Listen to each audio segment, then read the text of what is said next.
Ravi de nous retrouver, amis téléspectateurs, ravi d'être parmi vous ci lundi bi 12 novembre 2018 di kontaan lool di jàkkaarloo ak yéen saa su nekk tey nag di premier numéro 12-14 ci semaine bi comme toutes les semaines di rek souhaiter un joyeux anniversaire à Yaya Goudiaby tey la anniversaire am Yaya mi nga xamante ne moom moo nekk ci régie bi nekk ku baax ku bëgg liggéey koo xamante ne vraiment il est toujours disponible ñu ngi koy souhaiter vraiment un joyeux anniversaire di ko ñaanal yàlla may ko gudd fan wér gu yaram et puis lu mu bëgg rek yëpp ci wàllu liggéey beek après liggéey bi sax yàlla defal ko moom Yaya sama presque jumeau la alors dañuy def rek moom mooy nuyu Paasan Seck Paasan noo def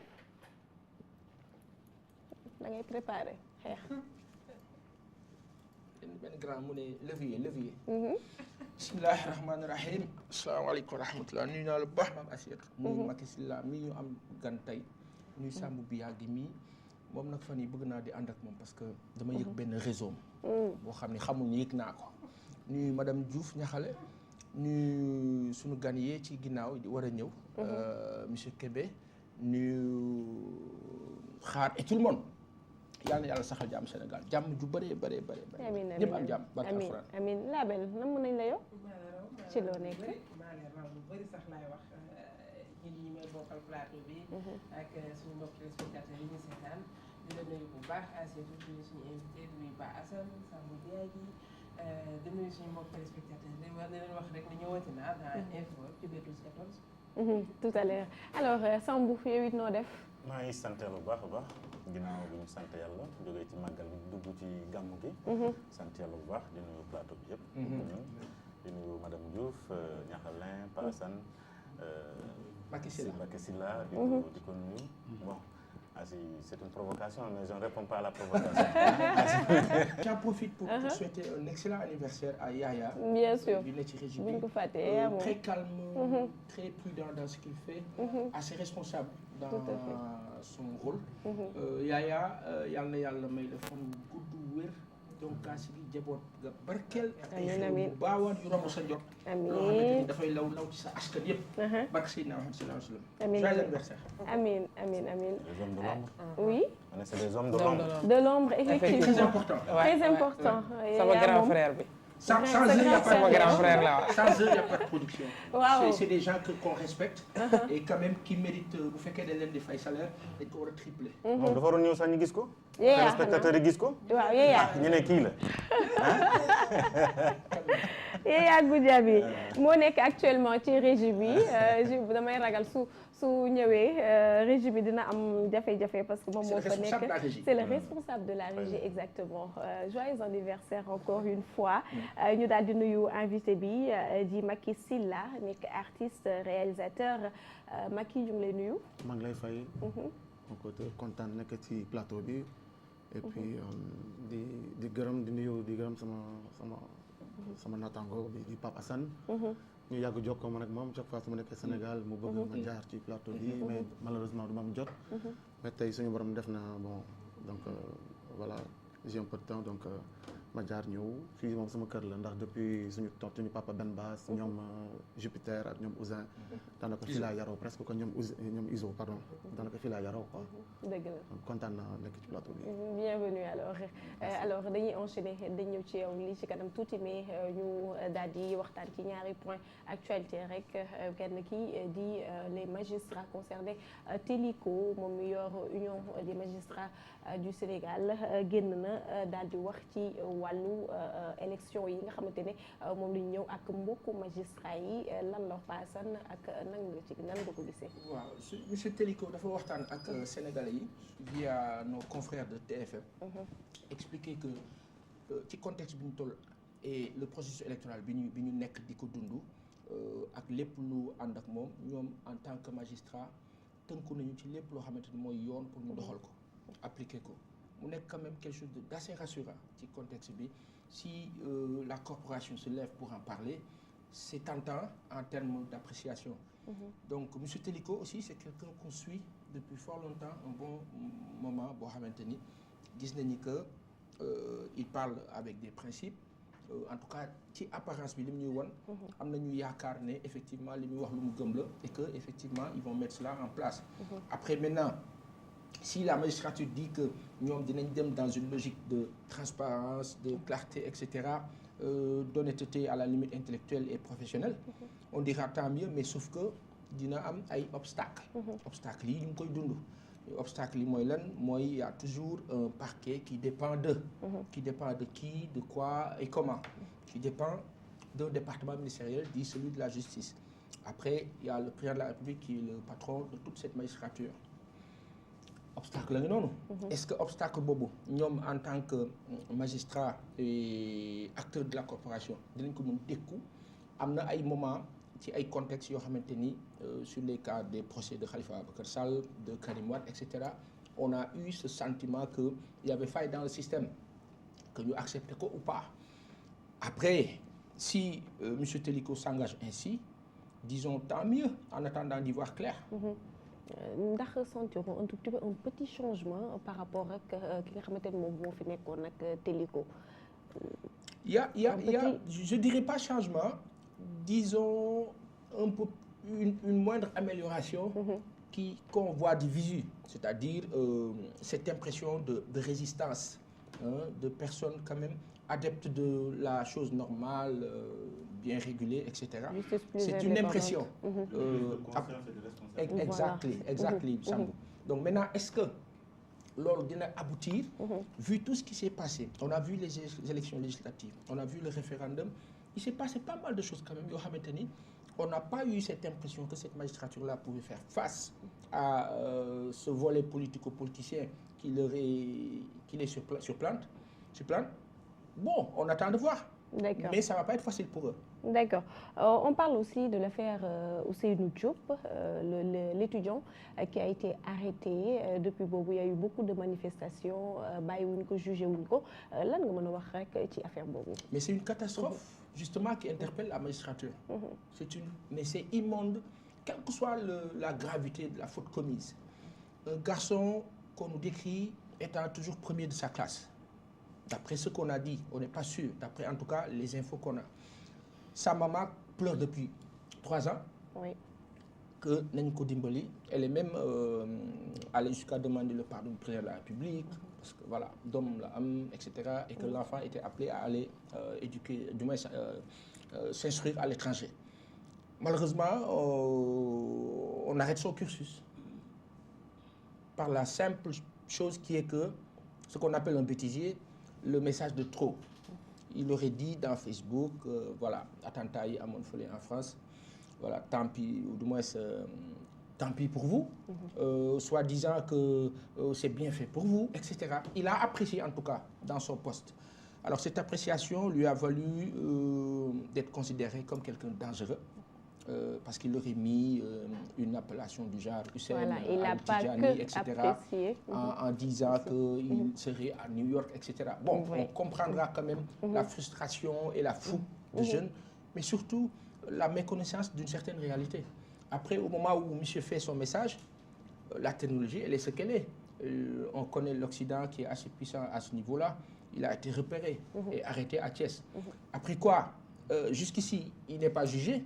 Au moins quand on l'arrête, du moment que au bout de 3 ou 4 ans, monsieur le maire de Dakar a été arrêté, condamné, etc., on aurait pu le faire pour d'autres gens qui sont là-bas, comme Ousseynou Diop, qui est un garçon quand même qui doit aller continuer ses études. Maintenant, si au vu de tout cela, on dit qu'il est dangereux, etc., alors que c'était juste un petit message, moi je fais partie des gens qui sont gênés. Alioune Tine et tous les gens de Amnesty en parlent, il n'y a pas de réponse. Alors, on est habitué aujourd'hui avec le régime du président Macky Sall à ignorer toutes les choses importantes et à ne s'affairer qu'aux choses qui ne les sont pas ou qui les sont moins, malheureusement. Pour lenn rek mooy politique politicienne, à la limite, je m'en foutisme qui ne dit pas son nom. Un enfant de cet âge-là, bloqué parce qu'il a fait un message sur Facebook, combien de messages les gens font sur la toile à l'endroit des Africains?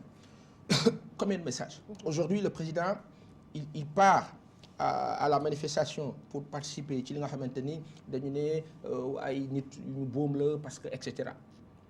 Au-delà on dit que ñooñu dañoo saaga ki nga xamante ni mooy yonentu jullit yi bu fekkee dañuy def balance. On se dit que ñun jullit yi am nañu benn ci taxawaay mooy faire respecter pas ci violence wala ci leneen mais juste dire ah yéen kat def leen attention parce que kii ñun mooy sunu kilifa donc waru leen egg ak moom fenn fii.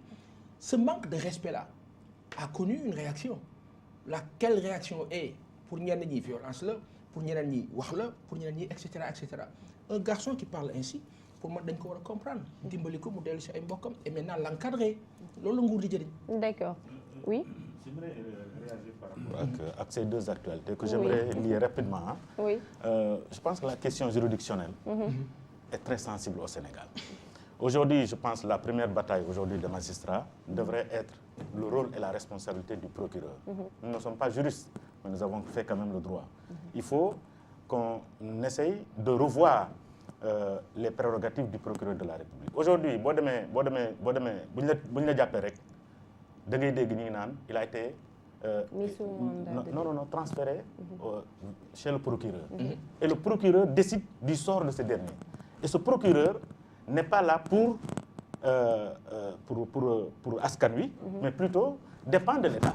Et si ce dernier est contre l'État, évidemment, vous allez en prison. Il y a combien de personnes aujourd'hui qui sont allées en prison, qui ont été mis sous mandat de dépôt et qui sont restés en prison pendant longtemps et après qui sont blanchis. Je pense aujourd'hui, le procureur, on devrait, au lieu que le procureur mette les gens sous mandat de dépôt, il devrait, après avoir étudié le dossier, transférer le dossier à un juge spécialisé. À ce dernier maintenant de voir s'il va être mis sous mandat de dépôt ou non. Mais nous tu réconfortes position bi nga xamante moom la nit ñi jël ñoom Maître Ndoye et autres que procureur bi dafa am pouvoir bu bëri ci suñu justice pouvoir boo xamante ne mën nañ ko wàññi. Mais c'est ça, il faut ñu wàññi pouvoir parce que boo ko wàññiwul day continuer. Gis nga kii cité na léegi cas Khalifa Sall cas Karim Wade y a d'autres cas. Mais am na tamit ay ñoo xamante ne ay sàccukatu ginaar lañu. D'accord. Qui sont là-bas et qui ne sont pas jugés et qui sont là-bas pendant 5 ans. Quand on les mettra sous mandat de dépôt, c'est le procureur. Donc loolu war nañ ko xoolaat. Beneen bi c'est on parle de l'indépendance de la justice, mais parlons de l'indépendance de nos nations. Aujourd'hui, le gosse, je suis sûr et certain que l'État est sous la pression des Américains. Parce qu'il a attaqué les Américains dans le dossier de Charlie Hebdo. Donc si les États-Unis ne sont pas OK pour la libération du gosse, ça veut dire il ne sera pas. Voilà, il ne sera jamais. Très bien. Peut-être Macky, une position par rapport à l'inférieur. Mais ce que je peux dire dans moi, la démocratie, la justice, c'est un pan important et un pan entier dans ce qu'on appelle la démocratie. C'est le socle même de la démocratie. Si la justice est fragilisée, on ne peut plus se dire qu'on est dans une démocratie. Mais Sénégal, en fait, nous, la diaspora, parce que moi je me considère comme quelqu'un de la diaspora parce que j'habite en Suisse depuis des années. Donc, l'image que nous avons au Sénégal, moi, que c'est l'exécutif, malheureusement, qui manipule le judiciaire. Donc, dans ce cas-ci, il y a des questions à se poser. Donc, on l'a vu dans l'affaire Khalifa Sall, on l'a vu. Et puis, le monsieur là, ce qu'il vient de dire, c'est très important par rapport au monsieur Biagui, par rapport au procureur. Comment se fait-il que dans un pays qui se dit une démocratie, parce que quand même on est une référence en Afrique de l'Ouest, quoi que l'on puisse dire, le procureur est si pressé de convoquer des gens, mais on se rend compte que 99,99% des cas, ce sont des gens qui sont dans l'opposition. C'est-à-dire maintenant, ils ne sont pas d'accord avec le pouvoir qui est en place. Donc là aussi, il y a matière aussi à réfléchir. Et puis, déception. Parce qu'il faut le dire le mot. Déception. 58 ans après les indépendances, on ne s'attendait pas à vivre ce genre de cas. C'est petit, c'est honteux. 58 ans, c'est long dans le processus d'une nation quand même. En 1960, Corée du Sud et Sénégal, ils avaient le même PIB, le même produit intérieur brut. 58 ans après, la Corée du Sud nous offre des bus. Et pour inaugurer ces bus, c'est le président de la République en personne qui vient. C'est des images. Communication dafa am solo. Gis nga image dafa am solo. Li ñuy wax la bataille de l'image dafa am solo. Justice nag mooy loo xamante ne dafa nekk lu sensible. Bu ñu ko ëmbul bu ñu si taxawul. ragal naa ne lii raam ci ñag bi la jëm ci ñag bi la jëm. très bien alors ñu ñëw ci li nga xamante ne rek moom ngeen di préparé moom mooy benn documentaire boo xamante ni Laba Socé moom ngeen ko jagleel est-ce que mën nga ñu ci wax tuuti. waaw dañuy def benn film documentaire sur Laba Socé parce que Laba Socé ku ko xamul tam dégg nga turam plus suñu génération yi papa yi yaay yi ak nijaay la. mais amul jéego bu mu defal ci musique. Laba Socé c'est le premier disque d'or. Il a eu son disque d'or en 1982 donc xam nga kon kooku ndaanaan la. amul jéego bu mu defal ci musique. mais comme li may wax rek encore une fois dëkk dafa war a am lu ñuy wax mémoire collective. mémoire collective nekkul kese ci politique. mémoire collective lu mu ëmb dafa bari. Sénégal dafa bëri ay ndaanaan yu def ay jéego ci àdduna bi ku mel ni Ousmane Sembène ku mel ni Djibril Diop Mambéty ñoom Issa Niang ñoom Makhro jógee bi fi jógee Baye Pël. il faut que ñu am faculté di dundal suñu ñi nga xamante ne wàllu aada ak cosaan ak culture en général ils ont marqué la culture au niveau africain même mondial pour Laba Socé parce que Laba Socé dans les années 80 il faisait déjà des tournées à New York. Laba Socé way na il a été reçu par Fidel Castro dem na jouer Cuba. À l'époque il jouait avec les Monguito Afrique de l'Ouest bi muy Guinée Mali Côte d'Ivoire dem na fu ne amul jéego bu mu deful ci musique mais ça fait 11 ans qu'il est décédé mais bi mu décédé 11 ans yi c'est comme si il n'avait jamais existé loolu tamit nga may ma parenthèse bu ndaw rek lu ko indi mooy nous sommes une nation boo xamante ne toute notre énergie est happée par la politique te loolu baaxul dëkk da nga war a libérer les énergies da nga xool barki Demba Ndiaye bi di Johnny Hallyday deewee nga xool ni ko français yi taxawoo homme politique ñëw taxaw nga xool barki Demba Ndiaye Charles Aznavour bu mu génnee àdduna xam nga gars yi dañ leen dundal parce que culture muy musique di cinéma di art plastique peinture dafay soxal askan c'est important tey boo ne kan mooy président Chine xam nga sur 10 personnes ñaar ñoo si xam ne il s'appelle Xi Jinping mais boo nee Jackie Chan ñëpp ne xam naa ko boo nee Bruce Lee li ngay wax xam naa ko tey boo gën a ci mbedd bi koo si ne Rambo wala gën a ko Conan wala gën a ko je sais pas man Denzel Washington gars yi xam nañ leen yaa ngi dégg donc culture dafa am solo ci dëkk ñun nag Sénégal malheureusement bu ñu nekkee ci ak tubaab yi di liggéey tout ñoom bu ñu xool dañ naan mais lu tax seen dëkk obsession bii ngeen am pour la politique fan ñu ko jël soo ko dafa happé toute notre énergie même ñun en tant que jeune on est plus capable de travailler dans d'autres activités da ngay gis jeunes yi ñi ngi dóorante parti bi ñi ngi saagante ñi ngi sànnante ay xeer ñi ngi tojante ay bopp de telle sorte que suñu askan pour mu du koy mën a suuxali culture am na solo donc def culture ci yow dañoo suuxat dañoo développé un tout petit peu merci dañ ko et développé pourtant am na ay subventions yoo xamante ni ñu ngi koy distribuer pour aider un peu côté cinéma bi ak li nga xamante ni ñoom ñooy dëgg la film mais encore une fois gis nga subvention kese doyul am na loo xamante ne l'action politique moo ko war a déterminer gis nga man dama am déception quoi ngeen baal ma mais léegi nag ñu ne Barack Obama mu ne je vais former un cabinet avec des gens qui pourront m'apporter la contradiction mais c'est extraordinaire pour l'homme le plus puissant du monde contradiction nga jóge foofu xam nga ñëw fii Barack Obama boo ko laajee lan mooy ta passion mu ne la way man j'aime bien le basketball léeg-léeg nga gis ko mu jël micro way comme Aretha Franklin wala Al Green fii da nga ñëw laaj président bi lan mooy sa passion mu ne la politique mais moi je trouve ça dommage mais dis que tu aimes la littérature dis que tu aimes le sport dis que tu aimes les randonnées dis que tu aimes je sais pas moi voilà prendre du thé avec tes amis loolu day dépassionner le débat xam nga loolu day dépassionner le débat tey ñun ñëpp ki fi toog ñëpp vous êtes journaliste à la télé mais loolu de sa passion c'est ton métier à côté peut-être tu aimes bien écouter de la musique tu aimes bien aller chez tes copines et puis voilà vous papotez vous faites la cuisine pardon ça c'est des choses yoo xamante dafa am solo mais boo jëlee le président de la République qui est une institution nga ne ko lan mooy sa passion mu ne la politique mais tu te dis que quand même ce pays a un problème. D'accord. Il faut dépassionner le débat politique. dañ dem ba nga xamante ne xoolal on a asphyxié le talent des Sénégalais. tey toutes les personnes yi nga xamante ne mën nañu être utiles ailleurs ils se disent su ma demal def politique du ma am du ma exister du ma bokk. mais ñu ci bëri aussi ñu ngi ci wàllu politique bi aussi de plus en plus on voit des artistes ci monde culture bi ñuy dem ci wàllu politique bi. c'est dommage quelque part. et c'est dommage pourquoi ñu def loolu parce que le premier boo gisee un quelqu'un comme Youssou Ndour suñu grand bu baax xam nga daf jéego ba ne ci musique bi bu demee ba dugg ci politique nga xamante ne lii am na lu si nekk.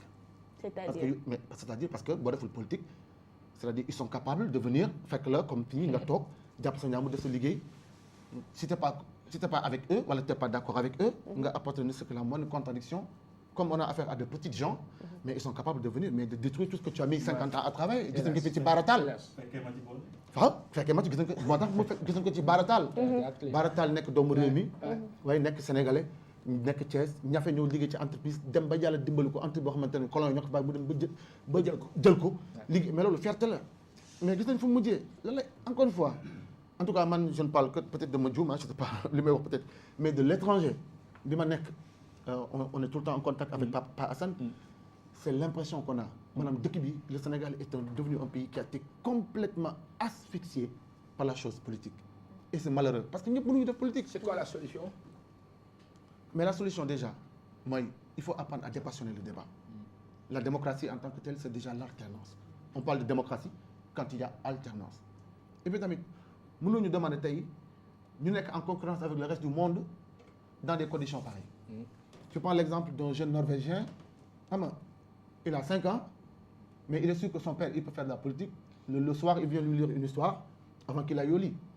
Mais fii da ngay yeewu suba teel tu peux te retrouver en prison en un claquement de doigts mais c'est affaire bu doy war la moo tax ma ne tey tamit encore une fois pour finir le passé colonial suñu regarde suñu problème ñu dal yëpp tey mooy nous n'avons pas évacué li ñuy wax le litige colonial le passé colonial te loolu on n'en parle pas c'est-à-dire nous sommes l'un des rares pays au monde boo xamante ne duñ soxla si dugg parce que boo gisee tey dëkk bu mel ni Ndar Saint-Louis ñu jël statut fédéral da ko fa jëmbat ko fa mu taxaw ku mel ni suñu papa Golbert Diagne un acteur immense pour qui j'ai le plus grand respect et la plus grande admiration mu ne moom bu mënoon chaque jour day ñëw fóon statut bi mais yooyu du ay wax kese loolu ay symbole la man dama dem Cuba nga baal ma dama egg si Cuba parce que ñoo def film bi il fallait que bon boo nee da ngay def film sur la base sur la musique afro-cubaine Cuba c'est la mecque de la salsa si on peut s'exprimer ainsi mais egg si Cuba ma ne woy dama ñu def ay recherche affaire gars yi na ma ay recherche pour mën a woy parce que dama film de la base sorte donc pour ñu xool ay documents ay archives xool salsa musique bi afro comme c'est afro-cubaine xam na gars yi waaw d'accord mais avant loolu dafa am lu ñu la bëgg a woon quoi ma ne waaw man de film moom indi ñu ne non dañ lay woon kaay ma ñëw gars yi yóbbu ma ne ma xam nga fii fan la ma ne non ñu ne fii mooy place de la révolution Che Guevara ak Fidel Castro fi leen taxawoon woo askan wi ma ne la ok d'accord bon léegi film bi ñu ne non pare kuñ kaay ma ne ñu ne dañ lay yóbbu suñu musée ma dugg ci musée bi ñu ne ma xam nga kii ma ne la kii dama ko ñu ne ma kii mooy Camilo Fuentes c'était le bras droit de Fidel Castro les Américains ont abattu son avion en pleine mer ma ne waaw ok ñu ne ma non xoolal fii Fidel Castro bi muy commencé pour def révolution bi 7 lañu woon.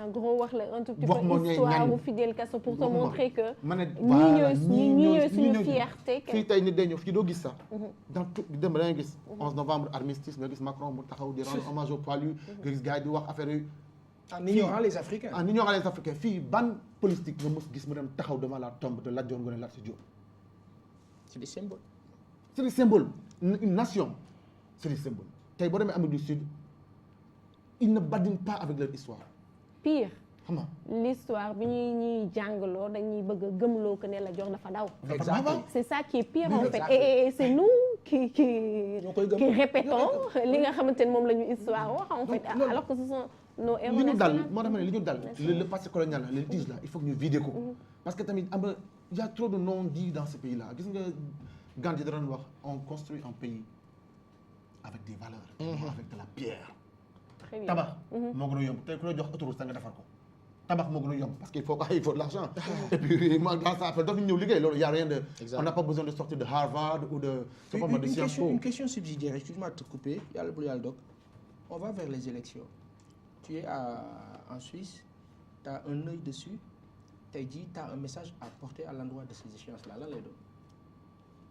Mais déjà moi je suis très inquiet encore une fois je suis très très inquiet parce que mes enfants sont là ma vie de famille aussi quoi qu'on dise c'est là xam nga mais da ngay tiit parce que boo xoolee gis nga y a des signes qui ne tombent pas quand quelqu'un qui est chargé déjà c'est une aberration dans une démocratie on doit pouvoir trouver un organe qui est indépendant qui organise les élections c'était le cas jusqu'en 2012 waaw donc si le ministre qui war a organiser ñu ko xeex ku jël géew gi xam nga ku jël lamb ji xam nga il est arbitre moom il est juste il est arbitre nee na moom il fera tout pour que le président actuel remporte les élections mais loolu sa xel de boo ko déggee sa xel day tey nga toog encore une fois man j'étais inscrit sur les listes électorales ma ñëw pour ut carte d'identité je trouve c'était très compliqué xam nga. et puis li gën a boo déggee discours bi c'est toujours un discours de va-t-en-guerre. moo tax ma ne dépassionné dafa baax te loolu ku ko mën mooy ki ñëpp ñëw jox ko parce qu'il y a pas plus grand honneur qu'être président de la République surtout avec lui il a été élu avec 65%. donc on s'attendait à ce qu'il dépassionne le débat mais boo déggee discours bi ay je vais briser l'opposition, je vais les rayer de la carte. Tu as honte. Parce que tu te dis, on s'attendait à un autre langage, M. Biagui. C'est vrai. Parce que nous, femmes solo. Alors, on va essayer de ci InfoWeb ak Niakhale pour un petit peu essayer de voir nu ñu ci mën a commenter, participer, pourquoi pas Macky, Tondo Macky Sall, le président. Moi, je suis du Mali. Hein. Non, moi, je suis Macky du Mali. Mais c'est Macky rek. Wala bëgg du Macky. Déjà, il y a une fois, c'est M-A-K-Y. Ah, d'accord. Et lui, il y a à la base, le C. c'était Tamaki et c'est devenu Macky. ay lan ngeen homonyme rek ngeen mu yam fa. No comment. Alors on va parler du drame bi amoon Maris ñuy wax li nga xamante ne moom la Aïda Mbacké di risqué. effectivement Asi mooy information bi nga xam ne maa ngi ko jëlee ci actunet.net. bon mu nekk li actualité boo xam ne daanaka ci semaine bi yëpp moom moo fi dominé. nit ñi di ci wax ci réseaux sociaux yi mooy aussi boo demee ci mbaat yeeg yëpp nit ñaa ngi ciy wax par rapport ak ki nga xam ne mooy Aïda Mbacké ñu ne mooy faat ki nga xam ne mooy jëkkëram gannaaw bi mu ko sottee essence daal di ko tëj ci néeg bi daal di taal néeg bi muy information bi nga xam ne moom la ñu jëlee ci site internet yi en tout cas indil leen ko fii bon jamono ji ñëpp xam nañ elle a accouché parce que du moment qu'elle était en état accouché na ma nga ci hôpital nekk ci loxoy médecin ya ki nga xam ne mooy jëkkëram mujj cee faatu ci lakk-lakk bu metti googu ñu ngi xaarandi nag circonstances yi nga xam ne moo ko fi nar a xaar côté justice moom nag bon par rapport ak waa Actunet nee nañ par rapport ak seen source bi nga xam ne dafa décidé il a ñu xam nga nañ koy waxee encore il a décidé de garder l'anonymat moom nee na li koy xaar ki nga xam ne mooy Aïda mooy la perpétuité bu sàgganul dañ koy perpète la nar a jël gannaaw bi nga xam ne voilà bu fekkente ne enquête yi dem na ba wëyal ni dafa wuti essence ñëw indi daal di ko sotti ki nga xam ne mooy jëkkëram taal ce qui veut dire que li mu toogoon voilà li mu toogoon avant la te loolu c'est dangereux parce que meurtre la avec préméditation léegi nag nit ñi doon xalaat peut-être par rapport ak accouchement bi dina ci am ay conséquences voilà ay circonstances atténuantes moom nee na non accouchement mënul nekk conséquence atténuante. Mais si c'est un crime passionnel par exemple parce qu'en général quand il y a crime passionnel peine bi ñu lay daan dafay gën a wàññeeku bu fekkente ne du crime effectivement bu fekkente ne crime passionnel la mais crime passionnel tamit am na foo xam ne voilà am na anam yoo xam ne dina wane ni lii crime passionnel la ba pare am na tamit fu mu yem mais bu fekkente ni rek préméditation bi bokk na ci beneen angle lay jël ba pare nee nañ circonstance atténuante ba tey mën na cee mën a am mais ci kaw moom nit ki ci boppam accusé bi mooy def li tax mu am circonstance atténuante maanaam mu def aveu wala mu def muy wane ne rëccu na li mu def yenn genre état d'âme yooyu nit ki bi ci nekkee mën naa am mu bénéficier wu circonstance atténuante mais lii nii accouchement ni koy nit ñi ne xalaatee du noonu d'autant plus que gis nañ sax ñi nga xam ne ñu ngi ci biir ñi jigéen yu wérul ñu leen di yóbbu ci prison ñu fay accoucher. Très bien.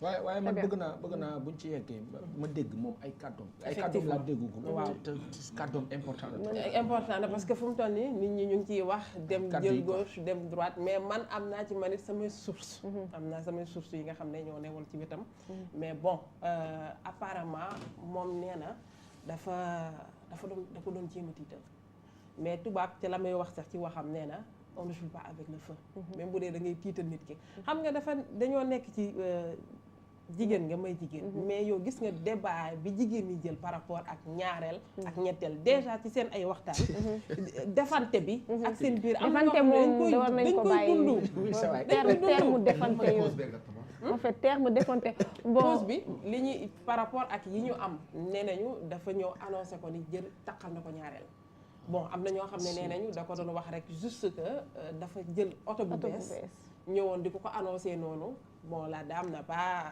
peut-être que comprendre wu ko noonu jël affaire yi premier degré. mu daal di ko mujj def. mais am na ñu wax ne histoire bi lu yàgg la aussi. voilà nee nañu dafay am problème tout le temps. Il y a eu tu sais quand un drame comme celui-là bu amee.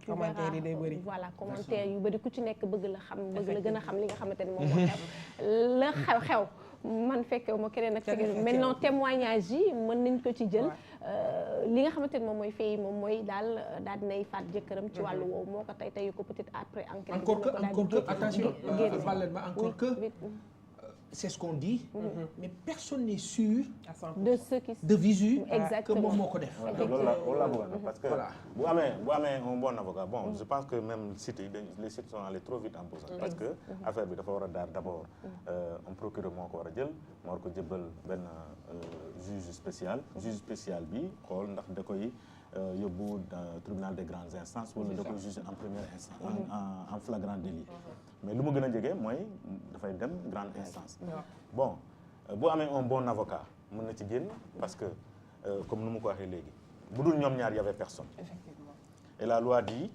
tout ce qui n'est pas interdit est permis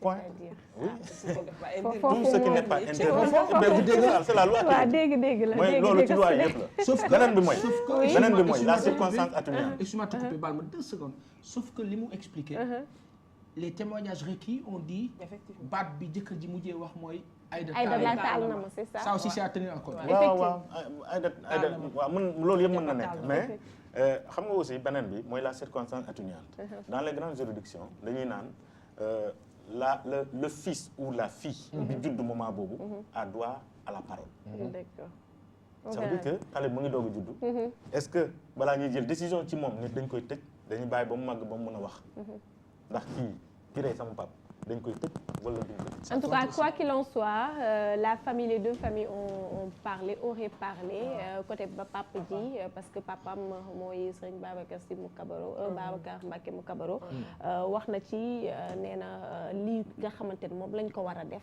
nañ ko def justice na def liggéeyam et que du interférer ci dara par rapport ak li nga xamante ne moom moo war a dal ki nga xam ne moom mooy doomam famille yu ko Xaadim tamit il paraît que wax nañu nee nañu jéggal nañu mais est-ce que jéggal boobu dana tax justice bañ ci prononcé wu lépp lu ci mënti am rek avenir bi dinañu ko wax ñuy xaarandi parce que enquête war na am bu tanee aussi moom après justice procureur dina autosaisir certainement wala mu am benn procédure boo xamante dina ci am crime effectivement weesu nañu fi nga xamante ne moom lay jéggal di am xëy na bu doon plainte la kese moo mën a tam mais quand il y a mort d'homme affaire yi dafay daal di changer alors ñu dem ci l'affaire Cheikh Diop il paraît que la famille a porté plainte effectivement asi mooy information bi ma jël toujours ci actunet.net ki nga xam ne mooy Cheikh Diop di ki nga xam ne moo taaloon boppam fële ca kanamu palais de la République gannaaw bi mu amee ay ñaxtu yu mu doon def avant kenn dégg ko gannaaw bi mu amee problème ci biir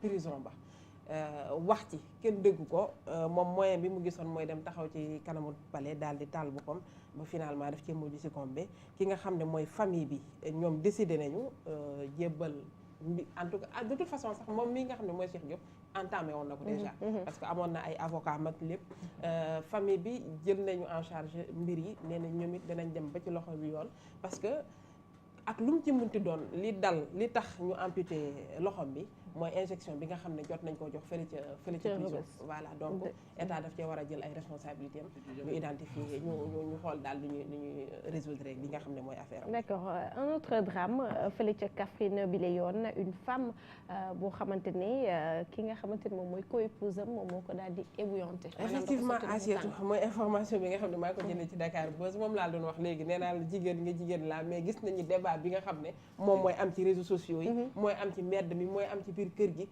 yëfu defante yi affaire de defante première femme ak deuxième femme jigéen nga nekk ci këram ki ñu war a takk ñëw am indaale esprit defante ka fa nekk dama koy won ni maa ko mën tant que ñu ngi am idée yu mel noonu yu arrière yu mel noonu yi jéye yi du fi jóge parce que lii mi ngi amee Kaffrine toujours rek jalousie moo lal encore lépp ci suuf ba ki nga xam ne mooy première femme bi daal di ébouillanté sotti ko ndox mu tàng ki nga xam ne mooy deuxième femme bi muy ay images yu metti yoo xam ne mi ngi ci site internet yi yaramu ndaw si yëpp yàqu na te li may wax nii du day dem ba du choquer sax nit ñi. oui parce que dañ ko fay gis. effectivement la dernière fois la femme qui a pratiquement charcuté.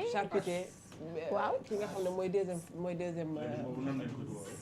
jigéen bi ñuy def bu ñu góor yi defee dañuy naan violence faite aux femmes. waaw mën naa intervenir.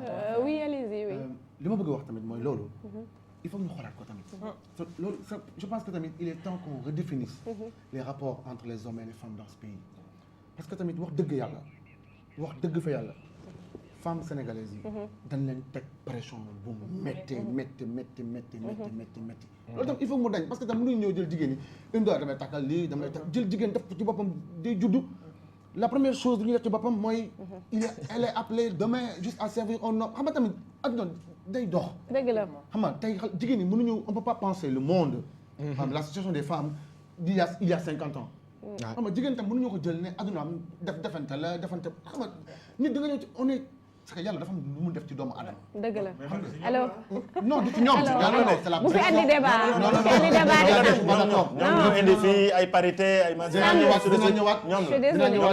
ñëwaat. Samb bu fi andi débat. ba pare elles sont 5 milliards. contre 2 milliards. il faut ñu nangu di ñaareel ak. s'il te plaît Samb ça c'est une mauvaise excuse. ñu daal di jàll ci effondrement bi vraiment Samb vraiment. alors ça moom. pas ci plateau bul joxe excuse yooyu parce que voilà alors ñu wax ci effondrement bi nga xam immeuble bi am fële ca Marseille benn sénégalais parmi les victimes. voilà asi mooy information bi nga xam ne waa ngi ko jëlee ci Seneweb News sénégalais bi mu ngi tudd Pape Maguette Niass nag moom nag gis nañ ni bokk na ci ñi nga xam ne jot nañ ñàkk seen bakkan fële ca Marseille ginnaaw bi nga xam ne benn immeuble ba fa newoon daal dina effondré wu mu daal di def ay victimes yu bëri bon ñu ngi ci doon laam-laamee ndax dina ci am wala du am en fait bi muy doog am yaay c'était pas sûr mais bi ñu demee ba ci biir la ñu gis ni y avait un sénégalais bu newoon ci biir benn frère am jóge ba Italie ñëw identifié ko par rapport ak bague bi nga xam ne moo ko mayoon mais aussi par rapport ak ADN test ADN bi nga xam ne def nañ ko diggante moom ak frère bi. donc léegi c'est avéré ki nga xam ne mooy Pape Maguette Niass moom bokk na ci ñi nga xam ne ñoo ñàkk seen bàkkam ci immeuble boobu mu nekkoon ay immeuble yoo xam ne dañ koo jëloon bu mettroon ko defoon ko immeuble yoo xam ne non seulement waruñ cee war a mën a habiter ndax anam yi mu mel voilà immeuble la yoo xam ne c'était pas sûr même que nit di fa dëkk mais bon nekkoon na lakkatukaay xam nga noonu laa xamul ne ba sama wolof moo xaw a doy waar mais benn lieu de refuge la pour ñi nga xam ne amuñu woon fa ñu nekk ci dëkk ba ñu nekk nee nañ sax ki nga xam ne li tax mu nekk benn cas ci sénégalais yi ñi fa nekkoon sax ci ay Sénégal dafa bëri woon mais li leen sauvé mooy màggal Touba bi effectivement parce que amoon na ci ay nombre 8 boo xam ne fa lañ nekkoon mais màggal bee tax ñu génn voilà ñu ñibbi ci ba faf jéeye bi am seen ginnaaw mu nekk mbir bu metti d'accord ñu wax ci bande yi nga xamante ne dañ leen arrêté ak ay munitions et de l'argent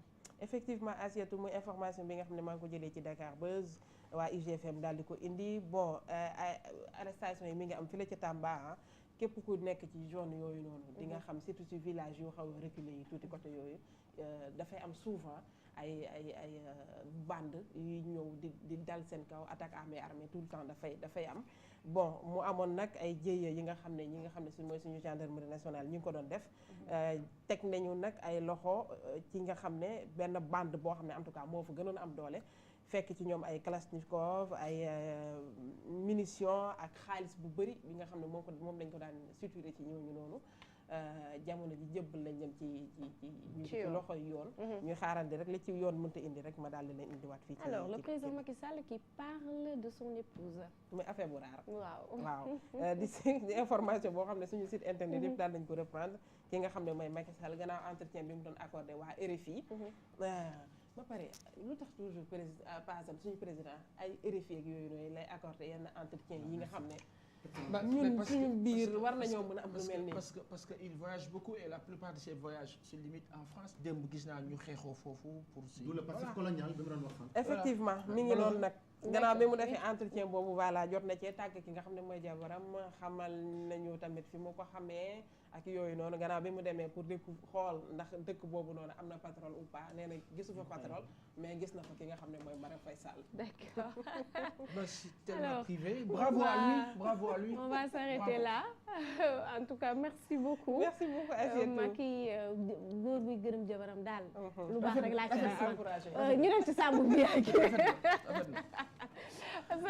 Sambou ñu wax ci éliminatoire suñu moo gën de éliminatoire CAN 2019 mu mel ni Guinée équatoriale dafa daal di bañ Lions yi pour ñu dugg ci stade bi.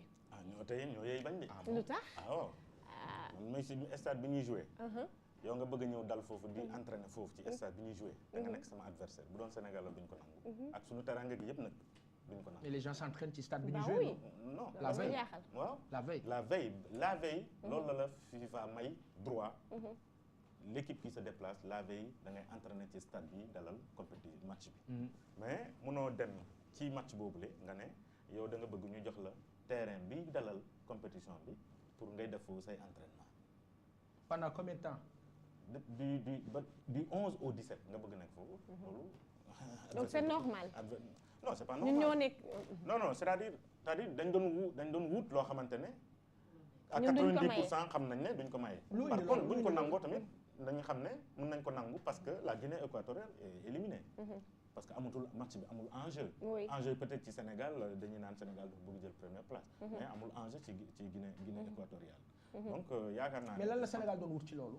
non c'est-à-dire dañoo bëggul dal dans la capitale. pourquoi. parce que capitale foofu moo am terrain d'entraînement parce que da ngay obligé nekk ci capitale bi ba sa jour match nga déplacé wu na door a dem Bata. combien de kilomètres. c'est beaucoup de kilomètres c'est très loin Bata dafa sori. waruñu ko mën a bañ a daal de 2 heures de temps de vol donc. mais loolu surtout que relation yi sax tane na temps yi. waaw 2 heures de route entre le Sénégal et la Guinée relation yi 2 heures tane. de route sorewul qualifié nga presque. ils n'ont qu'à faire ça bañ a rendre affaire yi difficile. waaw loolu la ma ne c'est-à-dire Guinée équatoriale mënoon na ko bañ a nangu. mais xam nga boo ko nangoo tey. Sénégal sax baaxoo si moom. boo ko nangoo tey. suba moom day ñëw mu ne yow de wax nga ma dimbaloon naa la. mun fekk nag yenn mu fekk match à enjeu la nag. c'est ça. léegi mu ne la mu ñëw ñaan la mu ne la bon man tamit dama bëgg entraîner wu fii durant tout mon stage. da nga ko koy jox est-ce que di nga koy bañ. mu ngi noonu. du ma ko wax may. donc li FIFA maye nañu respecté loolu. benn finalement Sénégal trouvé na benn hôtel. te foofu am na benn terrain d'entraînement. est-ce que du woon bañ a fay xaalis. sama gars yi est-ce que du woon bañ a dépasser. non du loolu c'était stratégique. Voilà. C'est national. Lui il cherche la petite bête partout. dama xam sama gars yi rek.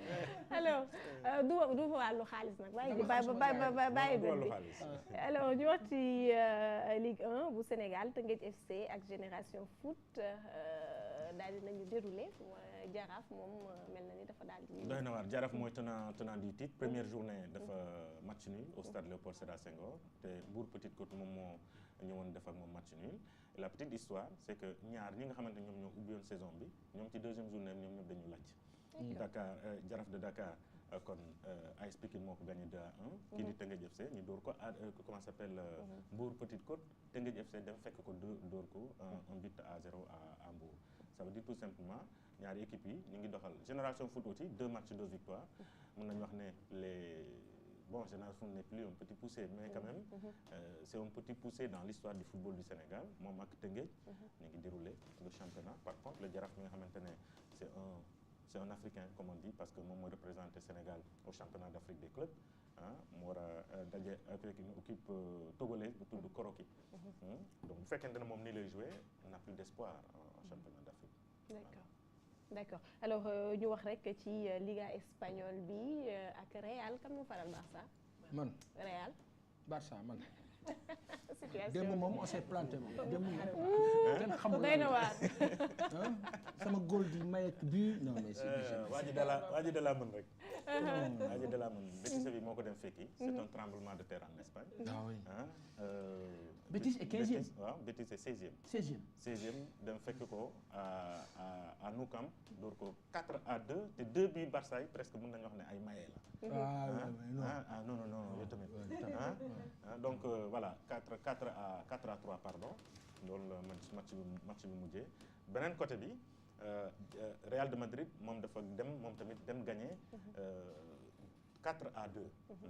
4 Celta Vigo la gagné 4-2 en déplacement ça veut dire tout simplement on verra que le championnat espagnol la Liga très prisé est très serré en haut du tableau parce que boo xoolee le leader le FC Barcelone ak le 7e muy le Real Madrid il y a que 4 points entre ñoom. Mais attention au FC Barcelone qui se déplace à Atlético Madrid dans le derby justement de cette 14e journée.